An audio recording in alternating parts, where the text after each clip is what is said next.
I should mention thank the agency for the support of civil society of Albania that supported us financially for the whole project.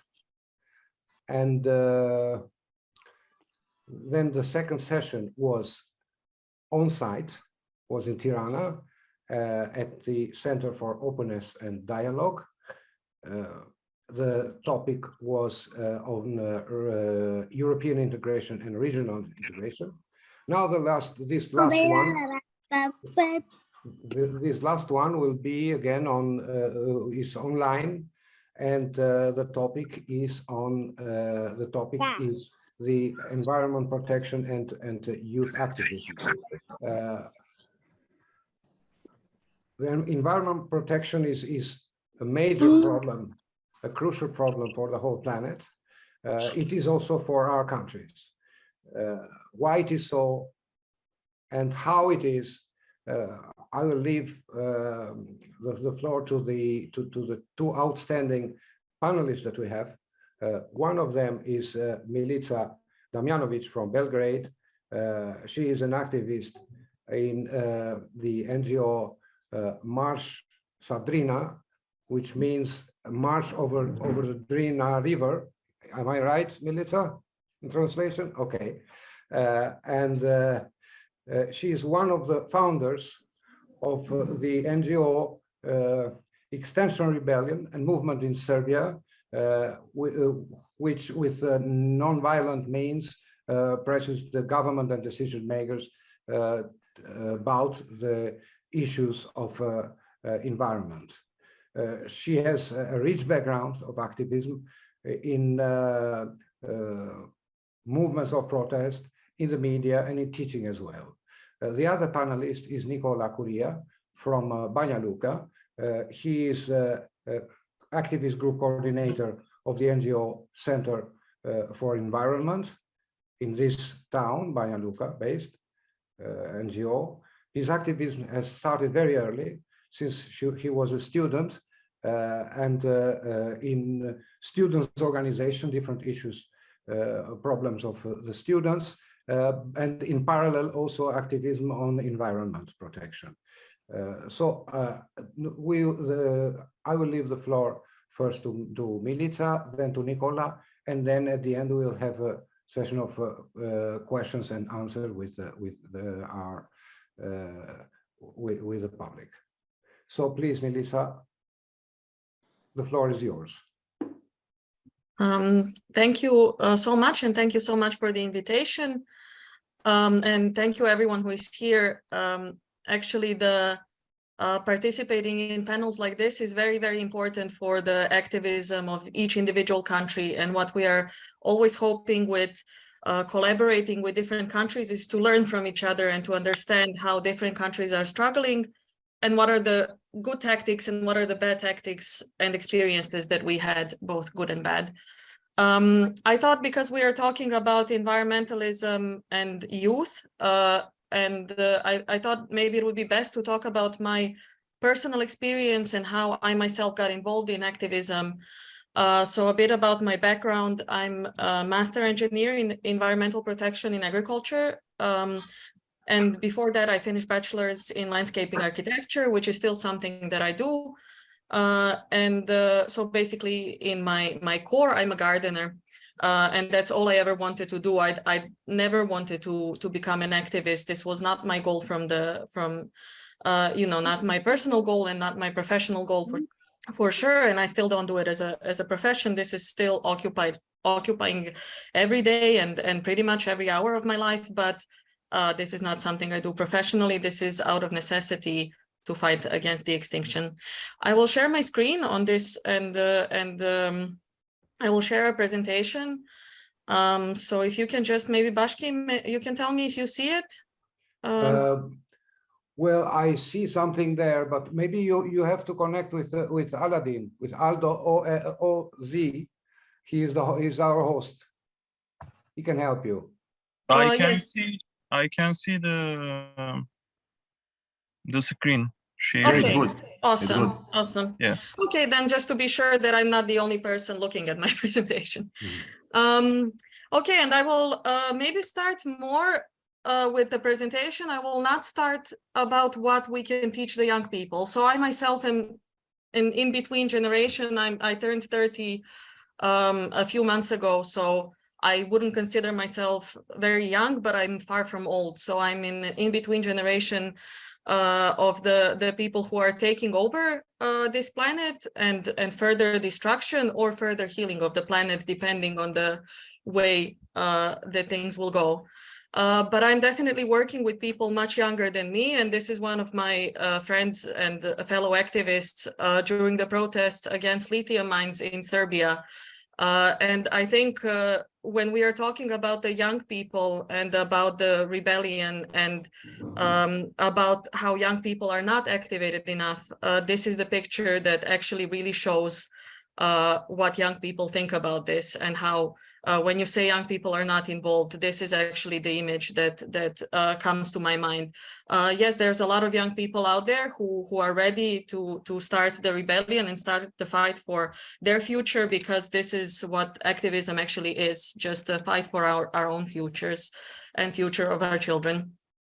So when I talk about my own personal experience, it actually really started as Fridays for Future in 2019. I started studying in my master's degree, and this is from Fridays for Future map, now specifically zoomed in onto our region.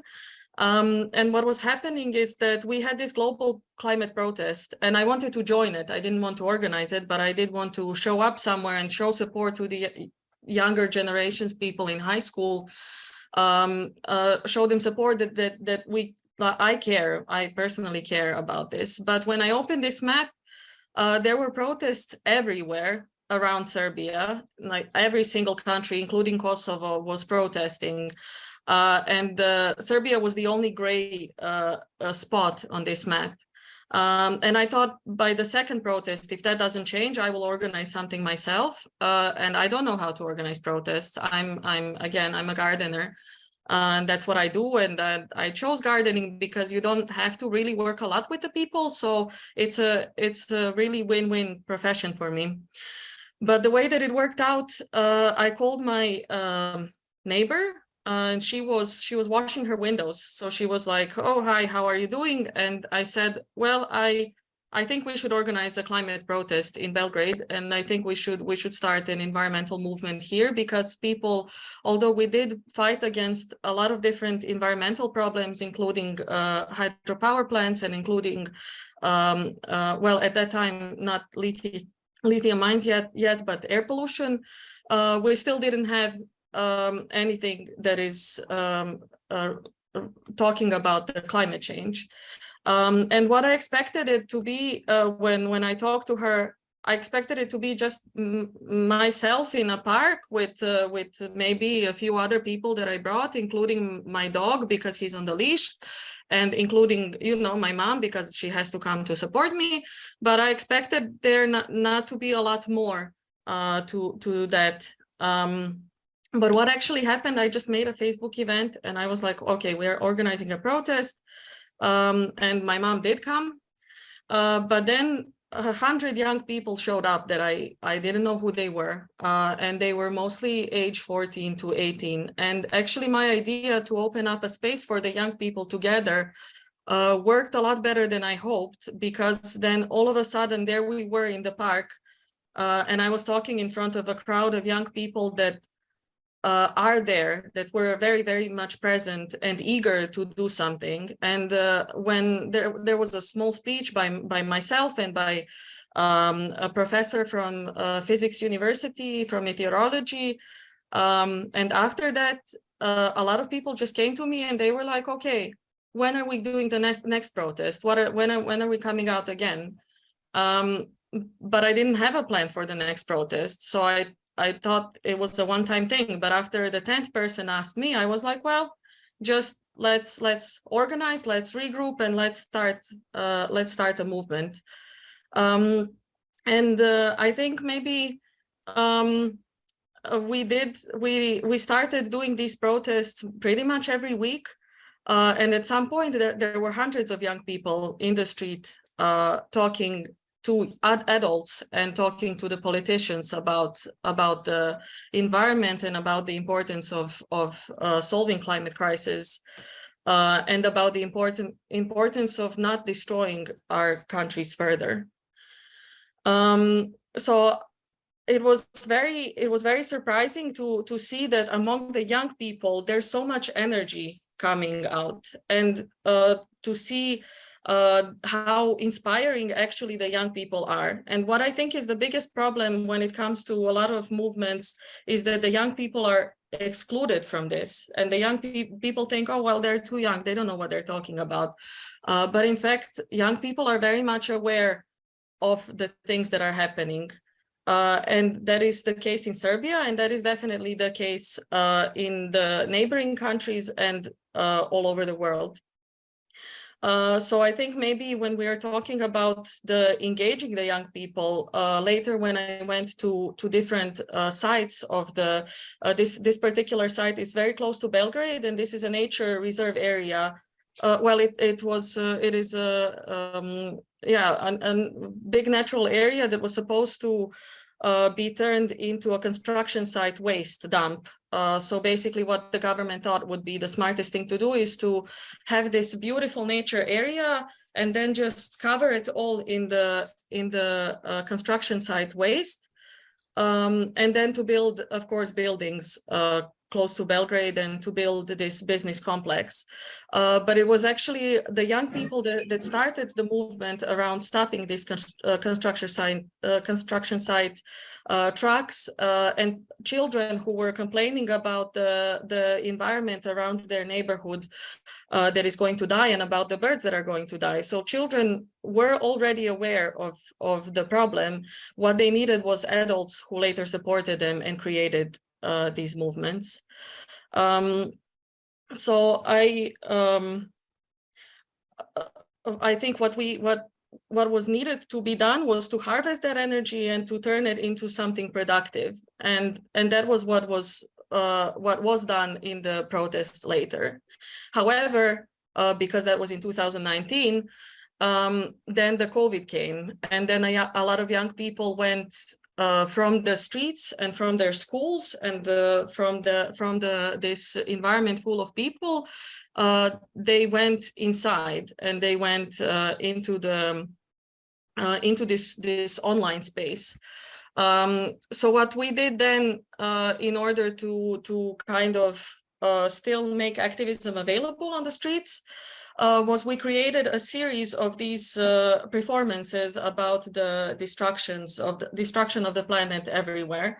And then you could also see that on this is just one of the examples. We did maybe 20 different performances during 2020, and then several more before the protest in 2021.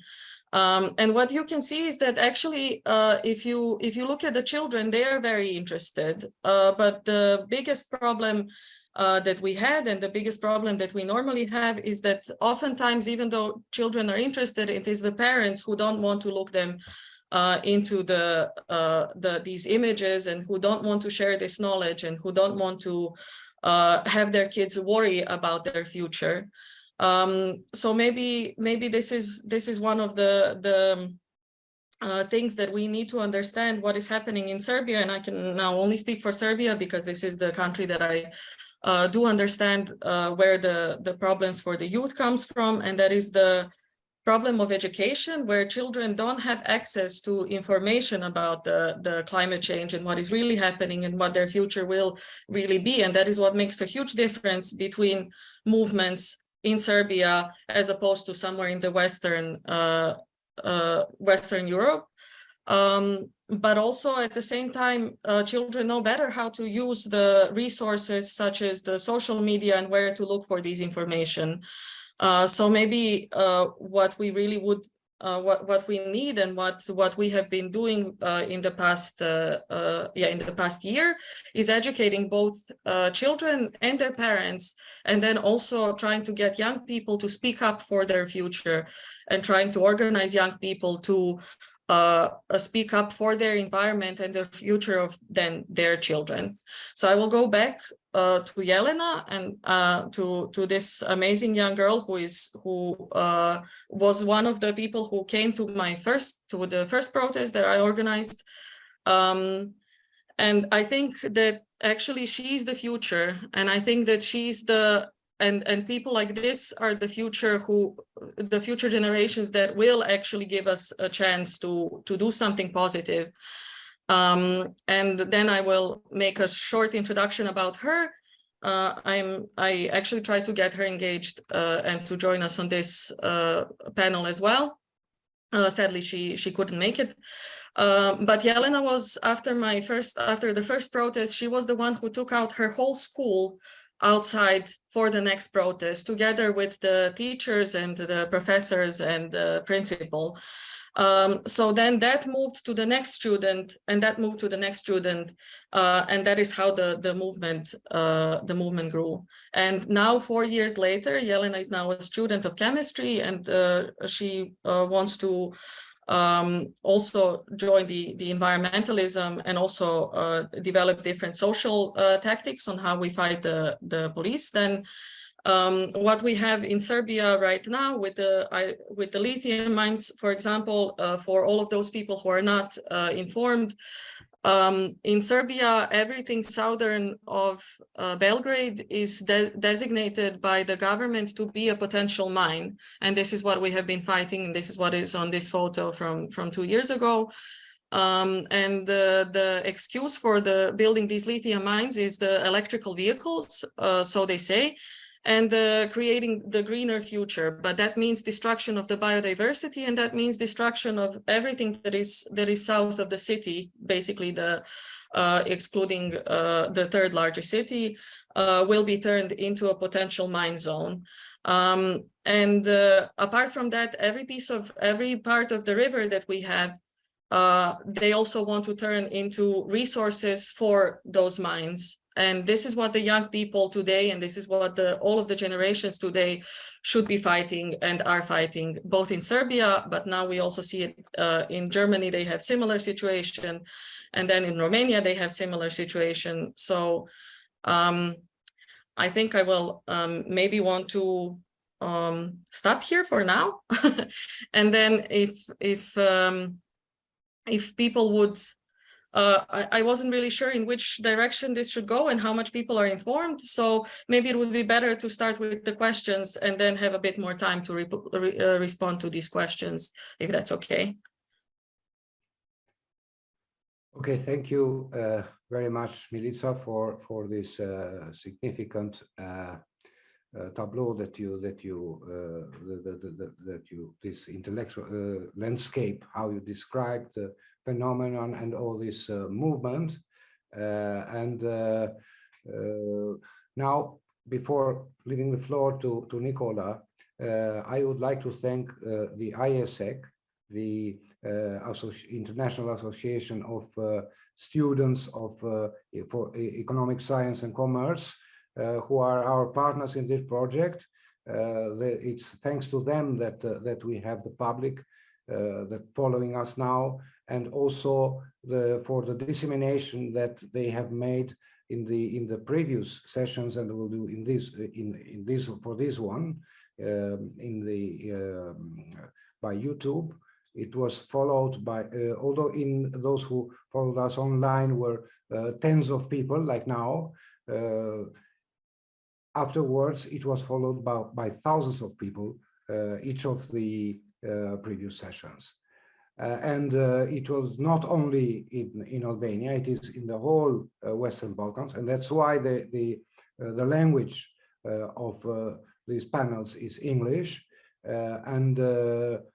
Also, Jelena could see it, Milica, afterwards. I will send you the link of the YouTube when we will publish this panel. So thank you again. And now I leave the floor to Nicola, and then afterwards we start with question and answers. Okay, thank you. I would like to share my screen also.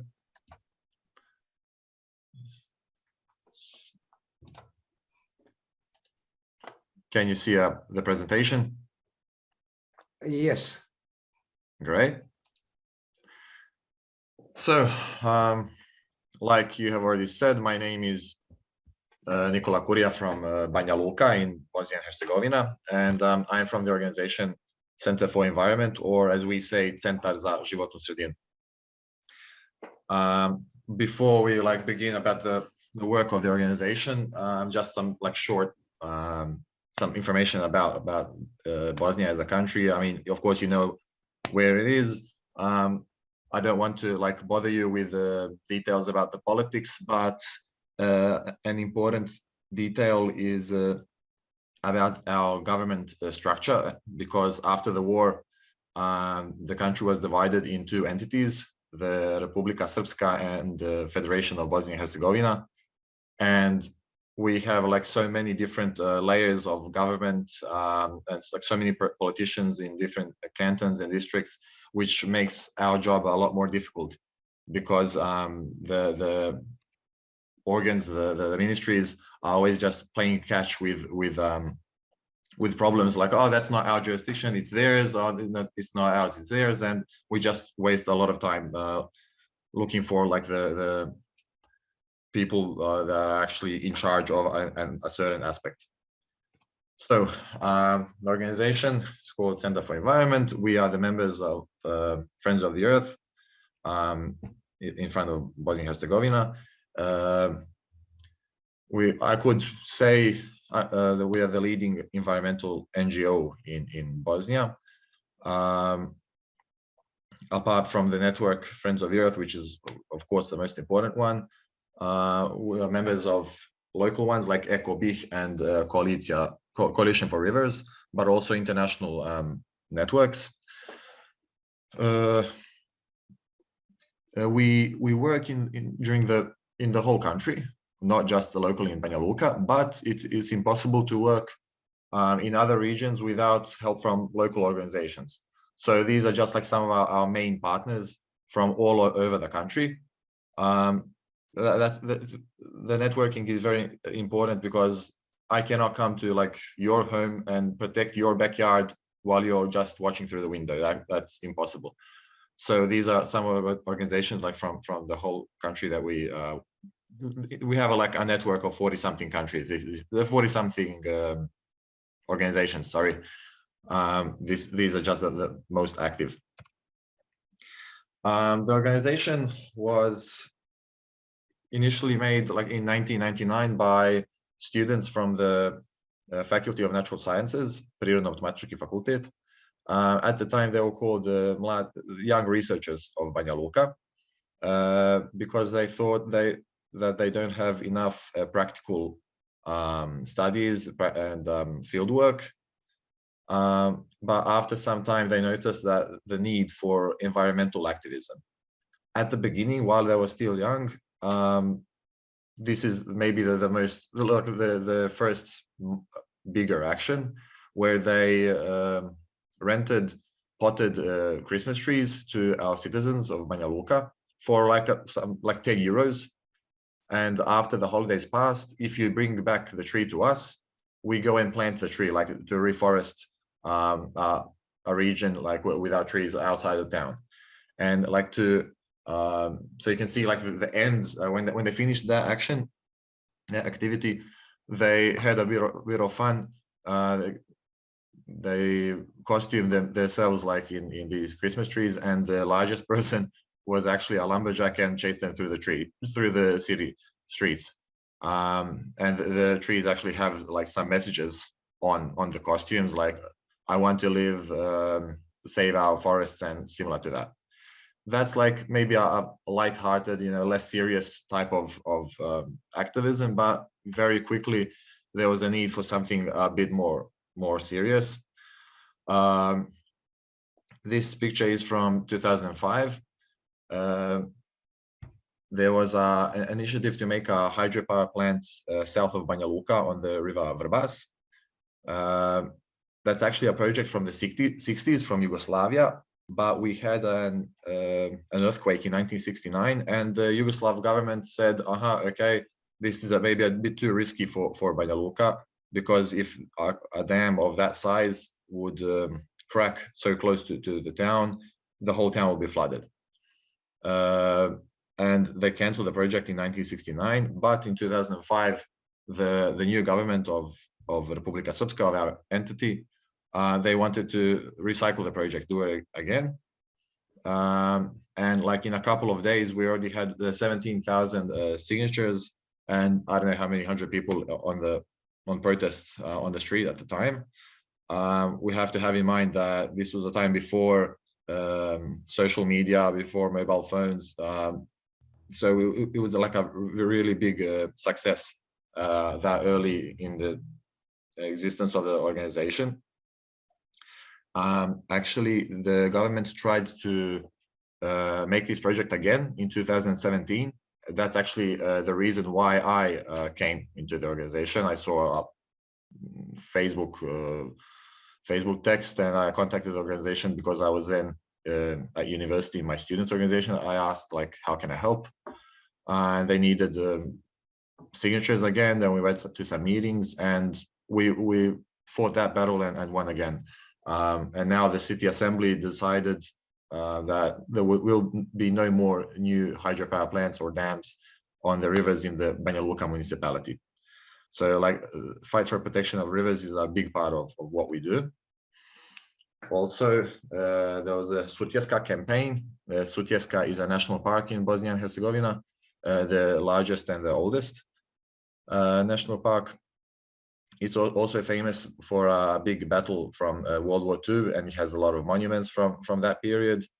And some private investor wanted to make mini hydropower plants inside the territory of the national park, which is crazy. A national park should be like something of the highest protection level. And actually, we organized the first citizens initiative in Bosnia and Herzegovina with around 6,000 signatures. And we went to court, and the National Assembly, the government, canceled that project. I mean, the national park is also very, very important. It has the only primeval forest in the Europe, and a lot of endangered and endemic species. So this is something that we really couldn't allow. There are still some struggles about the national park. They changed the director and stuff, but for now it's safe. I can say it's safe. The organization, like I said, is over 20 years old, and of course not all campaigns are successful, unfortunately. As you can see on the small map in the lower left, we have wetlands called Bardača, on the location where the river Vrbas meets the river Sava. Sava is on the north on the border to Croatia. It used to be a protected Ramsar site with almost 180 types of migratory birds that use that as a nesting land. And it used to have 11 lakes, but during the war it was affected, damaged a lot by the war, but also private investors, companies dried out the lakes, and they turned it into agricultural fields, land. We had protests, we went to court, but unfortunately the government was too corrupt, and they didn't recognize the need to protect this area. So they didn't renew the protection from Yugoslavia. And now from 11 lakes, we've come to only 3. So I can say that this is a loss that we had.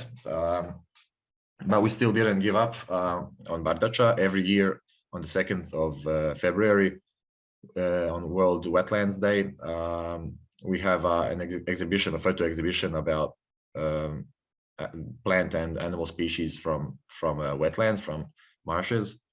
So and we always remind on what happened, and one day maybe we could, we didn't give up, maybe we could get the wetlands back to its previous situation.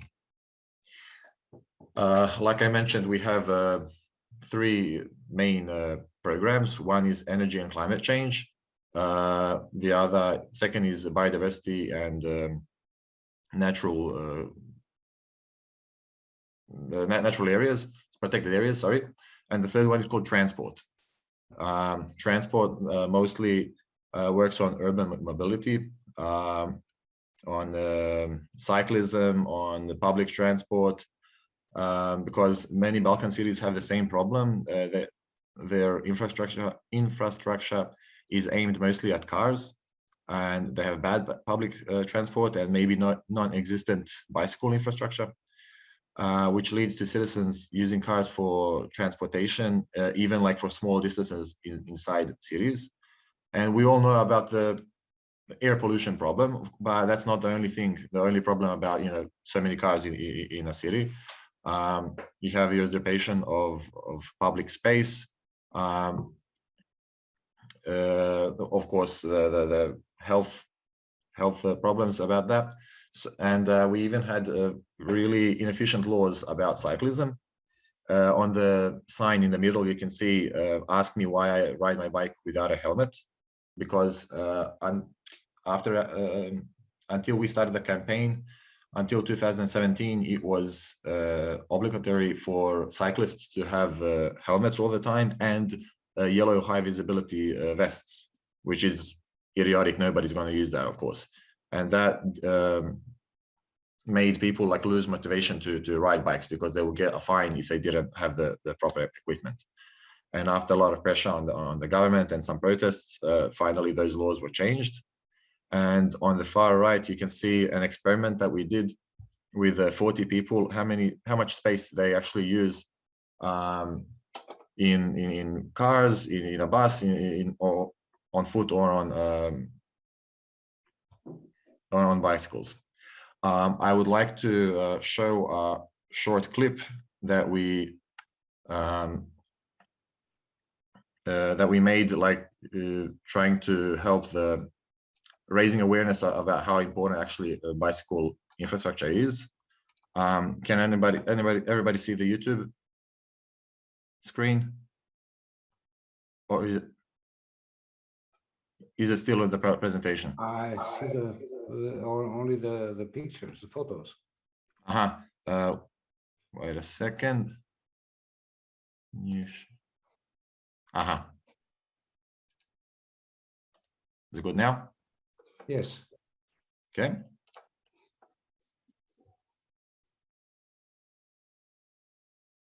This is something called a bike box, which helps cyclists in intersections in towns to turn left, for example, which mostly it's very difficult in regular bicycle lanes. So we like stop traffic just to like make an experiment, because now a lot of raising awareness is always online, and so we have a couple thousand views of this clip. We have a lot of similar experiments. Of course, we don't have time like to show everything, but if you like, you can find our YouTube channel and see more specifically. Yeah, we don't have to show this until the end. Yeah. I'll go back to the presentation. We have 18 employed people in the organization. Apart from that, we have an activist group. I'm the activist group coordinator. I used to be a member of the activist group for 2 years. That's a group of volunteers that comes every Tuesday to have a meeting in our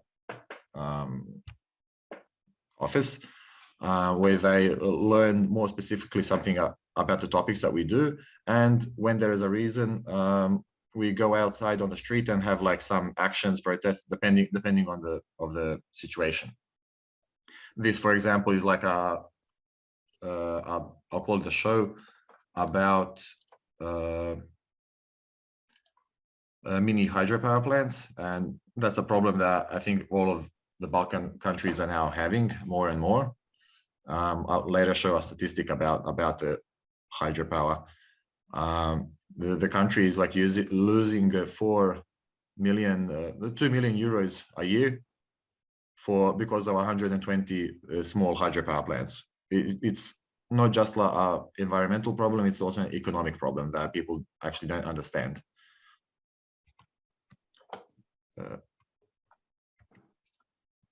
Okay. This was a climate action showing like the effects of, well, showing like the effects of using coal and air pollution in general on the public, on all types of all structures of people. For example, in the first person, that's me, I was supposed to act like an old man, like a retired person. We have medical professionals, mothers with children, workers, for example. And for 1 hour, we went through the street while, as you can see up left here, our activist Maida was walking behind us and repeating information about all the negative effects that we have from using coal. Because Bosnia, even though we export around 1/3 of our produced electrical energy, only Bosnia and Bulgaria in the Balkans actually export electricity. But that third, that like 30-something%, is actually all from hydropower plants, and we actually leave the dirty energy like for us, and like the costs are not realistic. We're just like killing ourselves straight with no reason. The government has minimum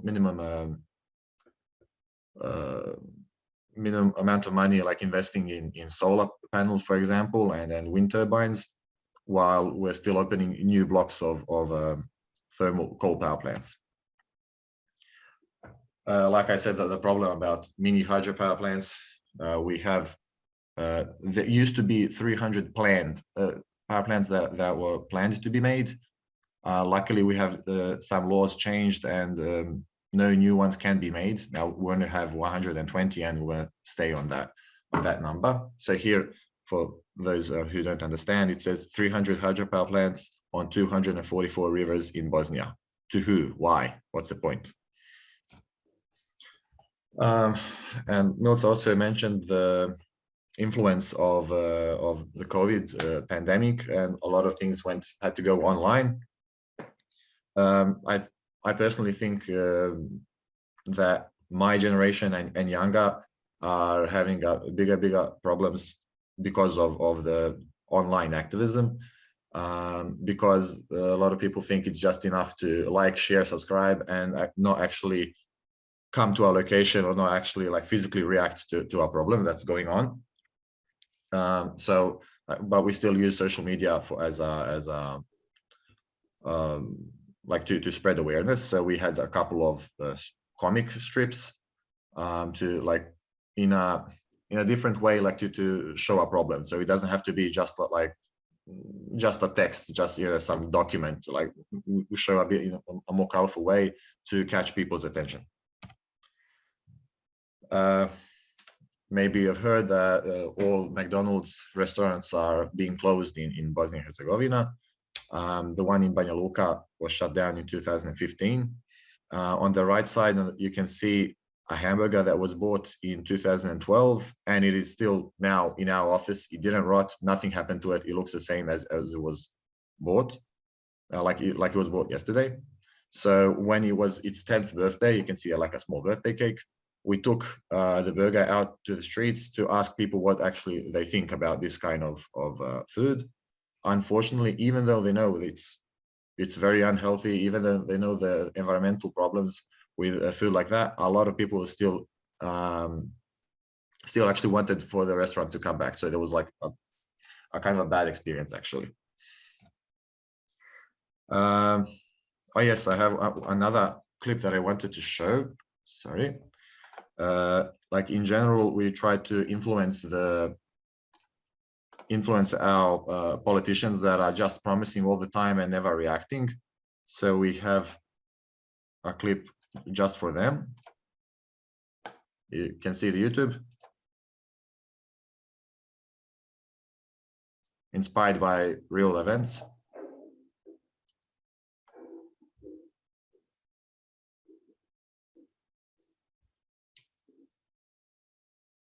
It says, Mr. Boxhead.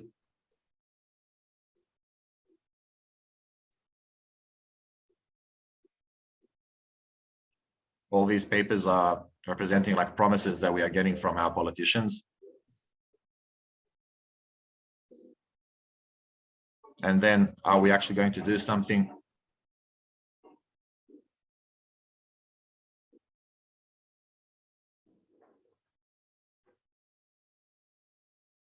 No, we are not.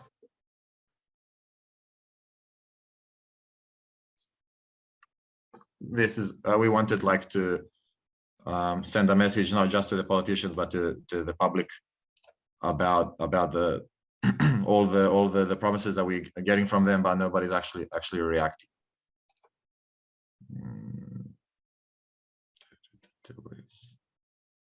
Sorry, I can't find my presentation now. Ah, here it is. Well, more or less, that's about it. I noticed Milica was very optimistic about young people in Serbia and getting active. Unfortunately, the situation is not the same in Bosnia, even though we are very close countries. It's mostly the older people that are reacting to problems, but the younger they get, the less physically active they are. We are trying to change that, but it's like very difficult. It's kind of the main part of my job here in the organization. So like Bashkim said, we're going to have some time for questions. So if you need, and I'm going to send him some links about like more concrete activism movies that we contributed in making. Of course, we didn't have time for me to show all of them now, but if somebody's interested, I'll send them to Bashkim and he can send them to you. Thank you for your time. Thank you, Nicola. We can publish the links when we'll make the newsletter with your presentations and other things, and we can put the links there. It will come out by the magazine will come out by the beginning of we plan to publish it by the beginning of next month. And thank you again, Nicola, for your presentation. It is again a meaningful picture that you gave, and it leaves me a bittersweet taste. Yes. Bitter because of the dramatic situation in both countries, and also sweet because of the enthusiasm of young people. Sometimes they are not, even if there are not many, as you say, in Bosnia and Herzegovina. Well, things start like this, and then it becomes an avalanche, hopefully. So now I leave. I invite the public to the participants from the public to ask questions to the panelists. There is one question here in. Let me see. Thank you for your presentation, but how difficult it's to gather the people to really believe that there are going to be changes after failures. So who would start from you to ask a question? Nicola, since you are there. Oh, okay. Well, like I said, especially young people, they're mostly satisfied with just following some topic, sharing something on Instagram, on Facebook. But when it comes to actually spending some time reading, like what are the next steps that we can do, the problem is to be in any kind of activism, not just environmental. You have to know what you are doing. You have to know the competent ministries, the laws, which takes a lot of time. And we have a shorter and shorter concentration span as people. So like when I speak with somebody about a topic, an environmental topic, they're like, oh yeah, you're right. We have to protect that. Okay, come, let's do something. Sorry, I've got to go out, get drunk. I don't know.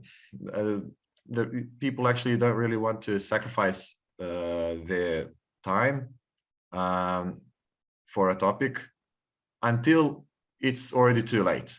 We've had a lot of examples where, I don't know, like the construction of some small hydropower plant, for example, has already begun. The machines are there. The construction site is fenced in, and that's when the people start reacting, and that's already too late. The assemblies for the municipality, for example, for the town, depending on the region, they already had a public presentation where they actually asked the public for their opinion. Of course, the government is trying to hide those, and they're not really inviting publicly people to come, but still it's our job to check them, because an important thing is it's kind of embedded in our brains that the government or any kind of politicians, they're above us, that they're supposed to like play with us. Then they're actually working for us, and we have to remind them to do that. I have an interesting example where because of the law of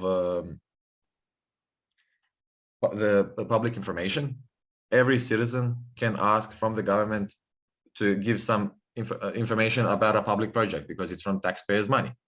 And because our organization is already well known for over 20 years, whenever we ask for some information from the government, we get it back. But when we don't sign as an organization, but we signed as an individual, for example, Nicola Curia, then I don't get an answer back. And most people, when they don't get an answer, they just give up. Oh, they're ignoring me. Actually, there are steps to prevent that. You then threaten with a lawsuit and stuff. They have to like do their job, but it's our job to actually know what are the next steps, what's the legal framework in what we are doing. So I mean, I kind of turned away from the question, but it's like a really big wide topic, not something I can just answer in 2 sentences. Sorry. There is a second question from Sofiana. And it is a similar question. I will address it to Milica. How aware are young people about environmental problems and environmental protection, and how important is the voice of young people in defense of the environmental cause?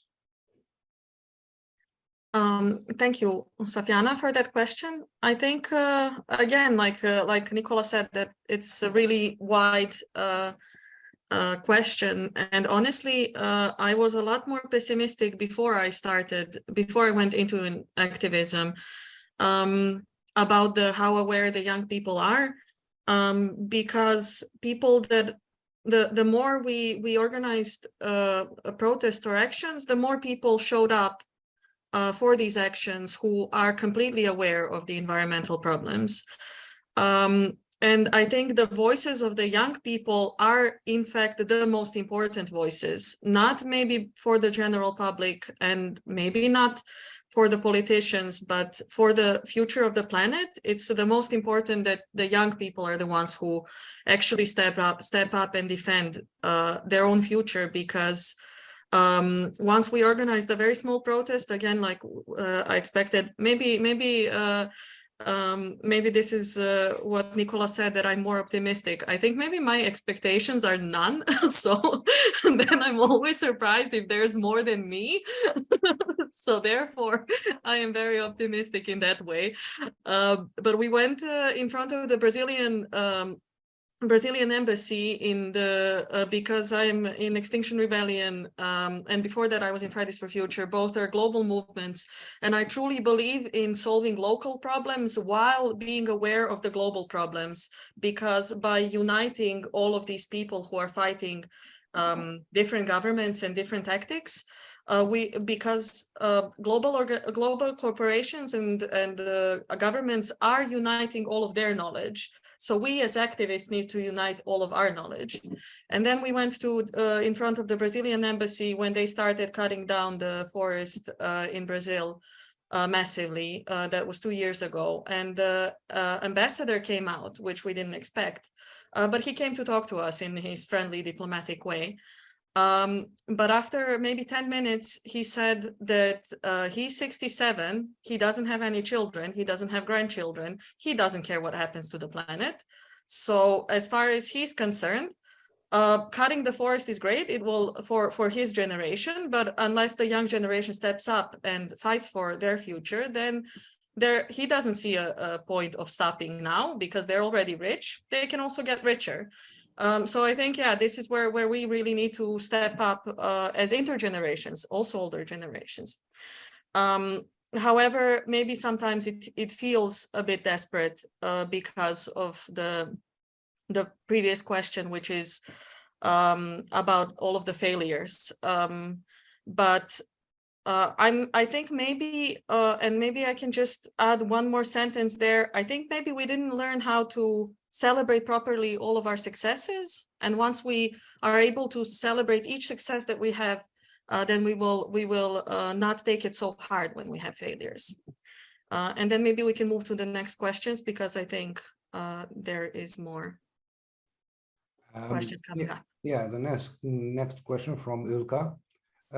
While a business considers creating products that are 100% environment friendly, the cost and the difficulty to create them is way much higher in comparison to non-environment friendly ones. The target clients result to not value that part so much and not even consider that element when buying a product like that. What would you suggest? Milica, please. This is also a difficult question with what is the cost, and are we considering the economical cost or environmental cost? Because, for example, and maybe I didn't get the question right, so feel free to elaborate more on that. Sometimes the products that are way more that have way more higher cost for the environment are economically cheaper because they're produced in colonized countries where they are not paying workers anything and they can do mass production. And of course, for the people here who are buying them, it's better to buy a cheaper product that was created in that way, because the destruction is so far away that we are not very much aware of it. And I think maybe what we need to do, and what the activists all over the world are doing right now, is to value the local products and to learn how to value the local products and how to maybe not change the products so much. If we are talking about clothes, if we can buy products that are produced locally, then that's better. But we need to actually implement laws that will forbid us importing these fast fashion products or clothes. And then there's of course a solution on individual level, which doesn't work so much, because we can't all change to 8 billion people's individual behaviors. We do need laws for this, and we need to have agreements on this that would work with the governments and with global corporations. But of course, like, that's maybe what I'm suggesting is, then if you are interested in solving this problem, then you can actually join a movement that will put pressure on the government and on the corporations that will then create rules about these prices, and how high quality of the product has to be before it enters the market. There is this one very easy sentence: if you cannot recycle it if you cannot recycle it or reuse it, then just reduce it or remove it. So it's just maybe the way that we create products should be changed. And of course, we need to downsize on how much we use products. There is a question. I hope that helps. Also, you can just contact me on Extinction Rebellion Instagram page, or any page regarded to this, and I'm happy to reply or even to create posts on these topics. Thank you, Milica. There is a question from Shirley, but before this, I would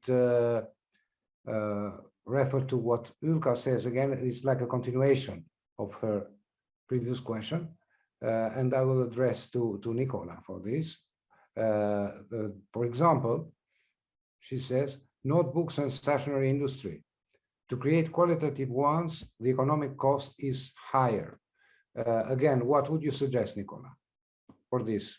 It's the same question and with this. Well, concrete the large companies, mega companies, like global, they, like Milica said, they move their production to like third world countries, sorry, to reduce the cost. If they didn't do that, they would still make money, but not that much. It's a consumeristic system of that we're living in now, and that's like a dragon with 9 heads. You cut off one, 2 others change its place. So it's like very difficult. It's not something that we can just answer. All I can say for now, we have to watch out for greenwashing products. That's like becoming a really big problem, because there are a lot of companies that are putting like some green tags on their products, eco, recyclable, blah blah blah, but they actually legally don't mean anything. In the European Union, this is a bit, there are laws to prevent that in the EU, but in countries like Bosnia, Serbia, Albania, etc., you can find like there's some like green eco tags on some products that are actually not recyclable and not green. Nothing's green about them. All we as individuals can do is to buy less and to use less, to reuse, as Milica said. You mentioned the stationery industry. Everybody has a phone now, everybody has a laptop. If you don't have to write something on a paper, use electronic equipment, because of course that's another industry that is also a huge polluter, but still that it's just a small step. On the other hand, the solution, as Milica said, would be influencing government to changing laws. Something similar like to the Brazilian ambassador. We're not like trying to save the planet. The planet's going to still be there millions of years after us. We're saving ourselves. So it's just think global, act local. That's like that's a motto that we use. Not we, like. Apart from that, there's really not something that you can concretely do now at this moment. In Albania, of course, like in almost all other countries, there are organizations, NGOs that are on this topic. For example, Eden, they are representatives of Friends of the Earth Albania. You can contact them. I think they have offices in multiple cities, not just Tirana, but I'm not sure about that. And that's maybe like the best part to begin in some kind of environmental activism on your local area. Thank you, Nicola. Now I'm going to Shirley's question. As you mentioned before, I think this is addressed to Nicola again. The lack of motivation of young people is one of the main factors why most of them don't actively participate in protests as such. What keeps your passion for activism and organizing strong? Well, exactly that. When I see that not many people are reacting, then I feel that I have to. If there's a protest with a couple of thousand people already on the street, then I can say, okay, maybe I don't have to, there's enough people.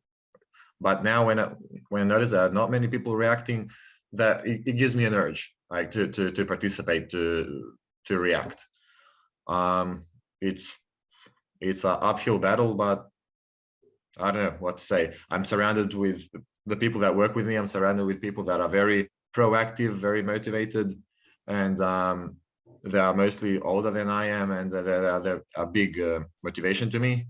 Like, so I'm learning from most of the things I said during the presentation. That's mostly from people in the organization before I came, and of course, maybe you noticed on some pictures. Of course, I'm there also, but I don't know. Positive examples, not just local, but around the world, keep me motivated. And the negative examples keep me angry and maybe give me more motivation. Thank you. Now, Milica, Would you like to say something about this question? I think maybe, yeah, for me, it's a list of things, but first of all, I have a lot of problems with my health. So I often feel like I don't have a lot to lose. I have airway damage. So like I have problems with my lungs, which is very ironic. I went to the doctor to see what's happening, and she said that I need to stop smoking. I've never smoked a cigarette in my life. So all of the, and then she said, okay, well, what do you do? And I work in gardens. And she said, well, you need to spend less time outside. Said no doctor ever, but then there I was. And then basically what damaged my lungs was the air that I'm breathing in Belgrade. And then every time I have to revisit a doctor, I'm motivated again, because I don't want this to happen to the future generations. I don't want generations that are growing up now to grow with all of these allergies and asthma and all of these problems. And I think that's one of the bigger, of course, motivations. Another one is that things are changing in any case. So I will try to influence it to change for the better rather than for the worse, because we are often talking about the mini hydropower plants and about how much these mines that they want to open in Serbia, how much they will destroy the water. I mean, also it will, the mine that we are fighting against, the biggest one, the Rio Tinto, will also destroy a lot of water for Bosnia. And that's also something that we need to take into consideration. And also for Romania, because it will travel, the polluted water will travel down the Danube. So I think that's all a big motivation. Also because, for example, if you take into consideration, I have a lot of colleagues in Somalia, and in Indonesia. So for example, in Somalia, it hasn't rained in 8 years. So more than 3 million people are now on the move since last 3 months. We have to put all of these people somewhere. And if even more people get on the move, we will not have all of these. We need to also make these resources available for other people. So therefore, we need to stop the destruction there. On the global south and in the areas that are already very much affected by climate change, or otherwise all of these moving and migrations will be insane. And of course, we have this in Serbia. A lot of people go to the EU, and I guess, I mean, I'm sure in Montenegro as well, but then also in Albania. But currently they are beating up activists in one of the German villages where people are fighting against the coal mines. So we will not have the EU to go to if everything is destroyed there as well. So that's pretty motivating. Things are changing for the worse. We need to stop that change for the worse and actually make it better, or at least go back to the way it was. So I don't know if that's motivating for other people. Might be really depressing, but it really keeps me going. A question I would like to put, something that related to something that Nicola mentioned before, relating the activism, the environment activism with activism for other social issues. How do you see it, Nicola? We cooperate a lot with other organizations that are not just environmental. Actually, when we published the publication for 20 years of our existence, I don't think you can, it's backwards, but it doesn't matter. The motto was 20 years of struggle for nature and people. We're not just, just nature. It's people that are living with that nature, in that nature. Yes, we cooperate with the organizations, go to their protests, they come to ours, for LGBT activists, women's rights activists, and similar. Because, like Milica mentioned with the Somalia issues, their problems are going to become or are already our problems. There's no line, no division between those. So yeah, we're interconnected, yes, very. Milica, would you like to add something? Well, I think that's the good thing about Extinction Rebellion. It's everywhere now, and we are all cooperating with the different on different levels in different countries. With March Sadrine this year, we signed a declaration on anti-extractivism with different countries, also with Argentina and Chile, Portugal, Bosnia, Serbia. And then yeah, Germany as well.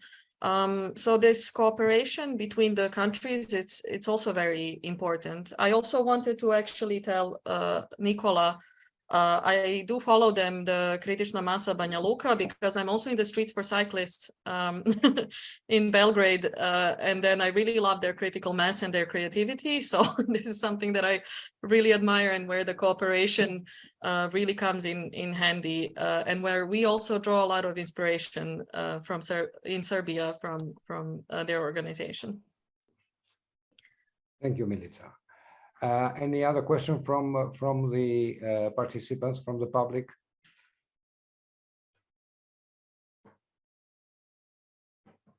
Well, I see there is no other question, so let's close it. Thank you so much, both panelists, Milica and Nicola, and thank you everybody who were following us. It was very interesting, very instructive. So Thank you. thank you again. Thank you so much for the invitation. Bye. See you again. Bye. See you. Bye. Let's keep in touch. Yeah. Bye. Bye.